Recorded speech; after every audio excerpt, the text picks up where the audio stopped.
आपको अगर नहीं मालूम है तो मैं आपको बता दूं कि हमने क्लास 7 का चैप्टर नंबर 1 पहले ही क्लियर कर चुका है और आपको हमारे यूट्यूब पेज में मिल जाएगा। यहाँ पे आई बटन से आप क्लिक करके जा भी सकते हैं। हाँ, तो अभी का टॉपिक जो हमारा है, मैं बता दे रहा, मैंने आपको ये क्यों बोला, ताकि आपके प्रिंसिपल बहुत फ्लुएंटली क्लियर हो पाए। तो कैसे हैं आप सभी? Hello youth of India, welcome back to another crazy video. मैं आपके साथ Pranav and you are seeing message of education. और आज हम बात करने वाले हैं क्लास 7 के चैप्टर नंबर 2 की, जिसका नाम है न्यूट्रिशन इन एनिमल। हाँ, तो दुनिया में सब कुछ एनर्जी है, सब कुछ। कैसे? एनर्जी सबसे छोटी फॉर्म है, सबसे छोटी फॉर्म है एनर्जी। मीन्स कि हम सब मटेरियल है। ये पूरा वर्ल्ड, ये पूरा यूनिवर्स किससे बना है? 5 थिंग्स से। कौन कौन सी? पंचतंत्र भी जिन्हें कहते हैं, मैं नाम नहीं लूंगा। तो इन 5 चीजों से बनके ये पूरा वर्ल्ड बना है, जैसा कि हमारे वेदों में लिखा हुआ है। ये जो 5 तंत्र हैं, ये क्या है? अपने आप में मटेरियल है, एनर्जी है। कैसे एनर्जी है? मटेरियल है। मटेरियल कैसे? मॉलिक्यूल से बनेगा। मॉलिक्यूल किससे बनेगा? ये आपने क्लास 6 में पढ़ा है। मॉलिक्यूल क्या होता है? मॉलिक्यूल एटम से बनता है। एटम क्या होता है? एटम अपने आप में एनर्जी है, एटम का सबसे छोटा फॉर्म। और एटम के अंदर जाओगे तो सब कुछ एनर्जी है, सब कुछ। Everything is energy, everything. समझे? ऐसा है। तो अब सुनो, एवरीथिंग जब सब कुछ एनर्जी है, तो मेरे को ये बताओ कि हमें वर्क करने के लिए, गाड़ी को वर्क करने के लिए एनर्जी की क्यों जरूरत पड़ती है? क्यों? एल्बर्ट आइंस्टाइन ने कौन सा फॉर्मूला आपको बताया था? E is equal to mc², है ना? मतलब एनर्जी जो है, वो एनर्जी बनाने के लिए अपन को एनर्जी की ही जरूरत पड़ेगी। मतलब अपन जो कार है, कार अपने आप में एनर्जी है, बहुत अपन डीपली देखें उसे तो। अब ये जो कार है, कार को वर्क करने के लिए एनर्जी की जरूरत पड़ती है। तो अब देखो, आज का जो टॉपिक है, मैं आपको बहुत इजीली समझाने वाला हूँ और मैं आपको ट्रेन के थ्रू बताऊंगा। देखिए, आज के हम टॉपिक में पढ़ेंगे थोड़ा बहुत प्लांट्स के बारे में, और फिर बाद में हम इस टॉपिक में पढ़ेंगे डाइजेस्टिव सिस्टम के बारे में आपके हिसाब से। तो आज इस टॉपिक को आज क्लियर ही कर देंगे। इस पूरे वीडियो में टॉपिक क्लियर कवर हो जाएगा अपना। और चलिए शुरू करते हैं।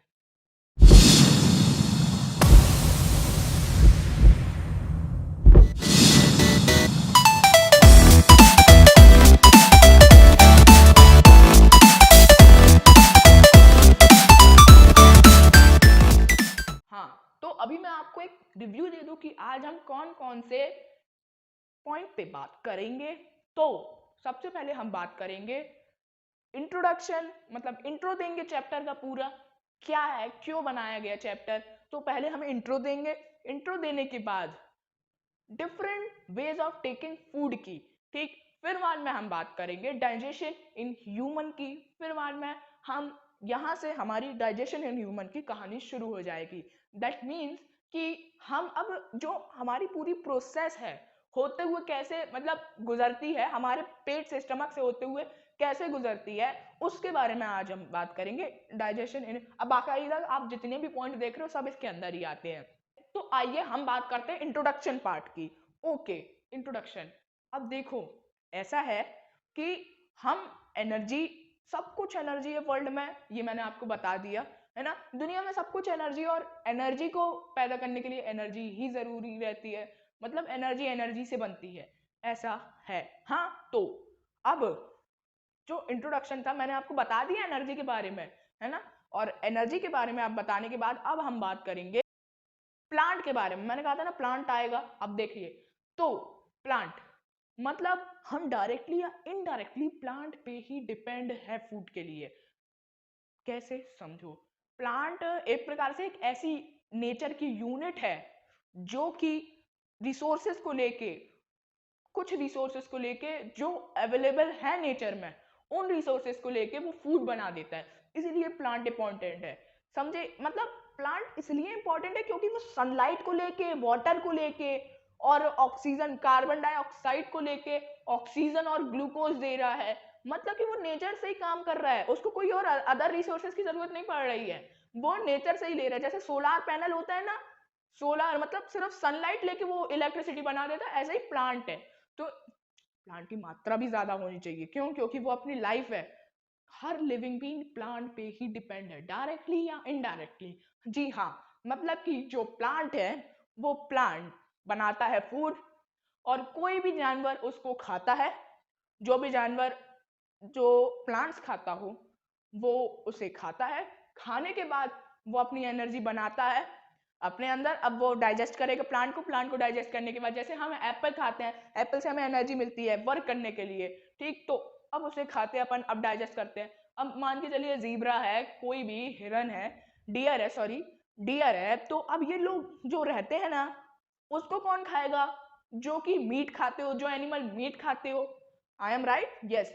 मतलब जो एनिमल मीट खाते हैं वो उनको खाएंगे, तो डायरेक्ट इनडायरेक्टली वो प्लांट पे ही तो डिपेंड हुए। देखो, डियर ने खाया प्लांट, ठीक, ग्रासेस खाई या फिर पत्तियां खा ली, लीफ खा ली, जो भी खाया, ठीक, उसने प्लांट तो खाया। पर अब लॉयन ने डियर को खाया, मतलब कि डियर के पास एनर्जी कहां से आई? प्लांट से, और इनडायरेक्टली अब उसने, लॉयन ने प्लांट को ही तो खाया है। जी हाँ, तो मतलब प्लांट हमारा प्राइमरी सोर्स ऑफ फूड है। मतलब कि जितना भी सोर्स है सब प्लांट की वजह से ही आता है। अब प्लांट प्रोडक्शन, अब इसी इमेज में आप देखिए, इस इमेज में क्या हो रहा है? तीन नेचुरल रिसोर्सेस, तीन नेचुरल रिसोर्स कौन कौन से? सनलाइट, दूसरा वाटर, दूसरा और कार्बन डाइऑक्साइड। ये तीन नेचुरल रिसोर्सेस मिलकर प्रोसेस से होते हुए, फोटोसिंथेसिस जिसका नाम है, उस प्रोसेस से होते हुए ये तीन नेचुरल रिसोर्सेस क्या करते हैं? प्रोडक्शन करते हैं ग्लूकोज और ऑक्सीजन का। मतलब कि दो दो चीज, ऑक्सीजन इनडायरेक्टली अपन एनर्जी बनाते हैं जो कि अपने करंट में यूज होता है, और डाइजेस्ट मतलब जो ग्लूकोज है, जो फूड में चला जाता है, वो अपन स्टोर करके रखते हैं। ऑक्सीजन मतलब ऑक्सीजन अपना जो है वो टेम्पररी है, वो सिर्फ उस समय के लिए यूज होता है और एनर्जी वहां पे बन जाती है। पर अपन जो फूड खाते हैं वो स्टोर होता है, और जब अपन उसको बर्न अप करते हैं तभी वो बर्न होता है। हाँ, आप समझ गए, बस इतनी सी तो बात है। तीन नेचुरल रिसोर्स से फोटोसिंथेसिस की प्रोसेस होते हुए ऑक्सीजन और ग्लूकोज निकल जाता है। इसलिए प्लांट बहुत इंपॉर्टेंट है। क्यों? क्योंकि वो कोई रिसोर्स को इकट्ठा करके वो हमें, जो हम खा सकते हैं, जो हम डाइजेस्ट कर सकते हैं। देखो, सबका अलग अलग डाइजेस्टिव सिस्टम, ठीक, जिसके बारे में अब आए हैं, different ways of taking food. तो ये जो डाइजेस्टिव सिस्टम है हम लोग का, तो सबके जो स्टमक रहते हैं, सबके जो डाइजेस्टिव सिस्टम रहता है, सबकी अलग अलग कैपेसिटी, कोई कुछ डाइजेस्ट कर लेता है, कोई कुछ डाइजेस्ट, जैसे हम ह्यूमन ग्रास खाएंगे तो उसके अंदर एक सब्सटेंस होता है, वो हम डाइजेस्ट नहीं कर पाते हैं। तो जब हम वो डाइजेस्ट नहीं कर पाते हैं ना, मैं कुछ ग्रास की बात कर रहा हूँ, पूरी ग्रास नहीं, क्योंकि कुछ ग्रास ईटेबल होती है ना, तो वो हम डाइजेस्ट नहीं कर पाते, उसकी वजह से कोई डिजीज भी हो सकती है। ऐसा है, different ways of taking food. इसलिए अब जो एनिमल है वो क्या करता है, उसके हिसाब से वो खाना खाता है। तीन टाइप के, थ्री टाइप के एनिमल्स रहते हैं फूड ईटिंग पे डिपेंड करते हुए। पहला होता है हर्बीवोरस, दूसरा होता है कार्निवोरस, तीसरा होता है ओमनीवोरस। हर्बीवोरस वो होता है जो सिर्फ प्लांट्स खाता हो, जो सिर्फ प्लांट्स खाता हो। कार्निवोरस वो होता है जो एनिमल्स को खाता हो, जो कि प्लांट्स खाते हैं, जो एनिमल प्लांट खाते हैं उनको वो खाता हो, है ना, ऐसा, ठीक। मतलब इनडायरेक्टली वो कार्निवोरस प्लांट पे डिपेंड रहता है, और हर्बीवोरस डायरेक्टली ही प्लांट पे डिपेंड रहता है। और ओमनीवोरस, देखो, रेगिस्तान में अगर किसी को जैसे डॉग है, रेगिस्तान में डॉग रह रहा है, ठीक, कभी उसे मीट मिल गया, कभी उसे प्लांट मिल गया, तो वो उसके हिसाब से खाएगा। जैसे डॉग्स हो गए, पिग्स हो गए, और कॉक हैन हो गई, ये सब अपने आप, मतलब रेगिस्तान में कभी कुछ मिलता है, कभी कुछ मिलता है, तो अब वो हर्बीवोरस रहेगा। सिर्फ अगर उसके मान के चलो 24 घंटे मीट मिल रहा है, तो क्या वो खाएगा? नहीं, क्या खाएगा? जब बात जान पे आती है तो वो क्यों नहीं खाएगा? वो खाएगा, है ना। तो थ्री टाइप के एनिमल होते हैं। ओमनीवोरस वो होता है जो दोनों खाए, जो कार्निवोरस भी हो, जो हर्बीवोरस भी हो। ओके, इतना समझ में आया। अब आगे बढ़ते हैं, डाइजेशन इन ह्यूमन। अब देखिए, इस इमेज को देखिए, break down of the complex. ये जो कॉम्प्लेक्स है, क्या था? ये कोई मॉलिक्यूल थे, इतने मॉलिक्यूल बन के कुछ बना, ग्लूकोज था। चलो अपन एग्जांपल लेते हैं ग्लूकोज का, ये ग्लूकोज था। अब ये ग्लूकोज जब अपने स्टमक के अंदर आता है तो क्या होता है? ये डाइजेस्ट जो होता है, ये डाइजेस्ट होता है। तो जो अब ये कॉम्प्लेक्स होते हैं ना, ये टूट जाते हैं। माउथ में तो अपन च्यूइंग कर लेते हैं, च्यूइंग करने से जो बड़े बड़े सब्सटेंस होते हैं वो इसलिए कहते हैं 32 टाइम्स चबाना चाहिए हमेशा। तो माउथ में अपन च्यूइंग तो कर लेते हैं, अब उसको और छोटा करने के लिए, क्यों, क्योंकि अपन उसको लेते भी हैं न्यूट्रिशन के अंदर, तो मान के चलो कि जो नर्व्स है जिससे वो जो अपना काम की चीज है, मतलब जो कार्बोहाइड्रेट, फैट, प्रोटीन, फला ठिका, इन सब चीजों को जब अपनी नर्व्स के अंदर से जाएंगी, मान के चलो मॉलिक्यूल अगर बड़ा होगा ना तो ये ब्लॉक कर सकती है। यही रीजन बनता है हार्ट अटैक का। क्यों? हार्ट अटैक में कभी कभार क्या होता है, कोई भी जो नर्व है उसमें कचरा जमते जाता है, जमते जाता है, जमते जाता है, या फिर डाइजेस्ट सिस्टम जो अपना है वो अच्छे से मॉलिक्यूल को तोड़ नहीं पाता है, तो उसकी वजह से वो एक जगह इकट्ठा होता है कंपाउंडिंग इंटरेस्ट से। और जब वो इकट्ठा होता है तो एकदम से नहीं, जब एक बार में पता चल जाता है, ऐसे नहीं पता चलेगा धीरे धीरे हाँ जम रहा है, एक बार में पता चल जाएगा जैसे ही, क्योंकि हार्ट भी बहुत तेज पंप करता है और ये जो ब्लड है वो जाता भी है। अगर मान के चलो कोई नर्व ब्लॉक कर देंगे तो वो बस्ट नहीं हो जाएगी, अंदर ही अंदर हो जाएगी, तो ये कारण बन जाता है। तो इसलिए कॉम्प्लेक्स का ब्रेक डाउन होना बहुत जरूरी है। अब आओ डाइजेस्टिव सिस्टम के अंदर अपन बात करते हैं। पहले हम बात करेंगे माउथ एंड बक्कल कैविटी।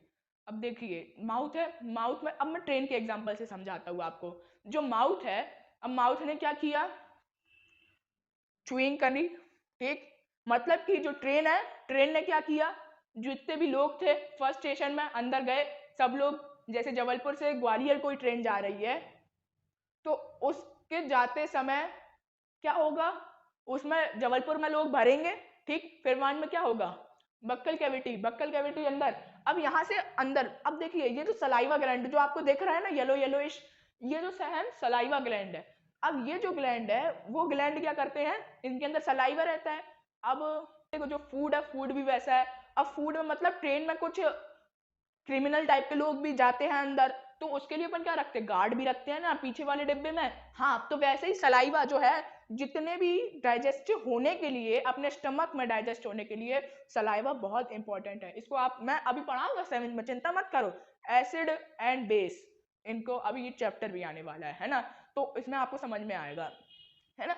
तो अभी अपन बात करते हैं सिर्फ इसके बारे में। तो ये जो था, अपने जो सलाइवा ग्लैंड थे वो सलाइवा छोड़ते हैं, अपने जो फूड है उसमें लग जाता है। क्यों? क्योंकि कुछ हार्मफुल सब्सटेंस भी होते हैं यहाँ पे जो फूड है, और उसको डाइजेस्ट करने के लिए बहुत इंपॉर्टेंट रहते हैं। जैसे टीसी पूछता है ना टिकट ट्रेन में, वैसे ही है ये कि टिकट मतलब कि डाइजेस्ट होना है भैया, तैयार रहो, उसके लिए मैं तुम्हारे साथ मिल जा रहा, चलो ठीक है बस। अब देखो, अब यहाँ से कहानी शुरू होती है, द फूड पाइप एंड ईजोफेगस। अब ये जो रहता है, अब इसके थ्रू अंदर होते हुए आप देख सकते हैं, पारेक्स से होते हुए ये अंदर जाता है, और अंदर होते हुए ईजोफेगस से अब ये स्टमक में गिर जाता है। मतलब ट्रेन ट्रैक में चल रही है ना, ट्रेन ट्रैक में चल रही है, अब नेक्स्ट स्टॉप में पहुंच गई है, ठीक, जहां पे जो लोग हैं जिनको उतरना है उतरेंगे, या फिर जिनकी तलाशी होगी, टिकट होगी, है ना, मतलब कि स्टमक। अब जो स्टमक है, अब इसमें ना क्या होता है, break down of the complex. मैंने समझाया आपको ना, जो कॉम्प्लेक्स है इतना बड़ा वो ब्रेक डाउन होगा। क्यों? क्योंकि यहाँ पे बड़े स्तर पे तो हो गया, अब अपन को यहाँ पे माइक्रो स्तर पे होगा, मतलब कि माइक्रो लेवल पे होगा। पहले बड़े लेवल पे हो गया जो था वो हो गया, अब नीचे माइक्रो लेवल पे होगा। अब ये जो छोटे छोटे कॉम्प्लेक्स है वो बिल्कुल अलग अलग हो जाएंगे। अब अलग अलग होने के बाद ये नीचे जाएंगे, कहाँ पे, स्मॉल इंटेस्टाइन में। अब ये जो स्मॉल इंटेस्टाइन है इसमें क्या होगा, जो जो भी न्यूट्रिशन है वो अंदर खींचा जाएगा, ठीक, जो भी न्यूट्रिशन है, मतलब कि जो लोग हैं ट्रेन से वो उतरेंगे नेक्स्ट स्टेशन में, ठीक है, उतरेंगे और चले जाएंगे जहां पे उनको जाना है। कोई मान के चलो ग्वालियर से जबलपुर से ग्वालियर के बीच में कटनी पड़ा, या फिर रांझी पड़ा, सॉरी रांझी नहीं, झांसी पड़ा, तो अब इनमें लोग उतर जाएंगे, उतरना है। अब बचेंगे बाकी के लोग, जो कि यहाँ पे मतलब कि जो लोग हैं, मतलब जो न्यूट्रिशियंस है, क्या, जो न्यूट्रिशियंस है वो कंजप्ट करने लगेंगे अपन शरीर के अंदर। क्यों? क्योंकि अपन एनर्जी लेने के लिए ही तो खाते हैं, एनर्जी लिए मतलब कंजम्पशन होने लगा, ठीक है। कंजम्पशन होने के बाद जो भी न्यूट्रिशन है वो ज्यादा से ज्यादा कंजम्पशन होगा, और अब वो स्मॉल इंटेस्टाइन से होते चलेगा। मतलब कि अपन ने न्यूट्रिशन उसमें से ले लिया, अब क्या बचा, जो मटेरियल है, अब वो लार्ज इंटेस्टाइन में जाएगा। अब इसमें वाटर कंजम्पशन होगा, इसमें न्यूट्रिशन ले रहे थे, अब उसमें वाटर कंजम्पशन होगा, ठीक। वाटर कंजम्पशन होने तक वो वाटर लिया, मतलब कि और स्टेशन में और लोग उतरे, ठीक। अब ट्रेन आगे बढ़ी, अब क्या बचा, सब लोग उतर गए, ग्वालियर आ गया, सब लोग उतर गए, अब सिर्फ बची है ट्रेन, मतलब कि स्मॉल लार्ज इंटेस्टाइन में वाटर कंजप्शन हुआ। अब जब सब कुछ न्यूट्रिशन ले चुके तो उससे अब वो क्या बचेगा, वेस्ट मटेरियल।